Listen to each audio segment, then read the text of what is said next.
అందరికీ నమస్కారం. 'సునీత విలియమ్స్‌కి ప్రమాదం. కొన ఊపిరితో విషమం.' ఈ విషయాలను తెలుసుకుంటూ వీడియో మీరు కంప్లీట్‌గా చూడండి. అప్పుడే మీకు కంప్లీట్ ఇన్ఫర్మేషన్ ఏంటో అర్థమవుతుంది.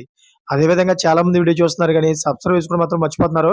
దయచేసి సబ్స్క్రైబ్ చేసుకోండి. సబ్స్క్రైబ్ చేసుకోవడం వల్ల నేను చేసే ప్రతి ఒక్క అప్డేట్ మీరు ముందుగానే పొందగలుగుతారు. అదేవిధంగా చాలామంది లైక్ చేయడం మర్చిపోతున్నారు. దయచేసి లైక్ చేయండి. లైక్ చేయడం వల్ల ఈ ఇన్ఫర్మేషన్ మనం చాలా మందికి రీచ్ చేసిన వాళ్ళం అవుతాం. ఇంక లేట్ చేయకుండా వీడియోలోకెళ్ళిపోదాం. ఫ్రెండ్ ఫ్రెండ్స్ ఇంటర్నేషనల్ స్పేస్ సెంటర్‌లో చిక్కుకున్న సునీత విలియమ్స్ టీమ్ ఆరోగ్య పరిస్థితి రోజురోజుకు ఆందోళనకరంగా మారుతోంది.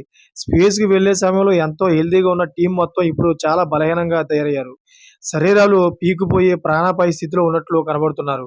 ప్రస్తుతం వీళ్ళు ఫోటోలు ఇంటర్నెట్‌లో వైరల్ అవడంతో సునీత టీమ్ ఆరోగ్య పరిస్థితిపై నాసా అప్డేట్ వచ్చింది. ఆస్ట్రోనాట్స్ ఆరోగ్యం కోసం కొంత క్షీణించి ఈ విషయం వాస్తవమని చెప్పింది. అయితే కానీ ఎవరు ప్రాణాపాయ స్థితిలో మాత్రం లేని క్లారిటీ ఇచ్చింది. కానీ నిజానికి సునీత విలియమ్స్ టీమ్ ఐఎస్ఎస్‌కి వెళ్ళింది. కేవలం 8 రోజులు పరిశోధనలు చేయడానికి మాత్రమే కానీ, ప్రపల్షన్‌లో లోపం కారణంగా వాళ్ళు అక్కడే చిక్కుకున్నారు. అయితే ఈ విషయం తెలుసుకున్న సునీత విలియమ్స్ ఫ్యాన్స్ అందరూ కూడా చాలా తీవ్ర దిగ్భ్రాంతికి గురవుతున్నారు. ఎందుకంటే సోషల్ మీడియాలో వచ్చినటువంటి ఫోటోలను చూసి సునీత విలియమ్స్ యొక్క ప్రాణ పరిస్థితి చాలా దారుణంగా ఉందని, కొన ఊపిరితో ఉందని సోషల్ మీడియాలో అయితే చాలా మంది ప్రసారం చేస్తూ ఉన్నారు. ఫ్రెండ్స్ చూసారు కదా ఇటువంటి లేటెస్ట్ అప్డేట్స్ కోసం ఛానెల్ సబ్స్క్రైబ్ చేసుకోండి. గంట బెల్ ఆల్‌లో పెట్టుకోండి.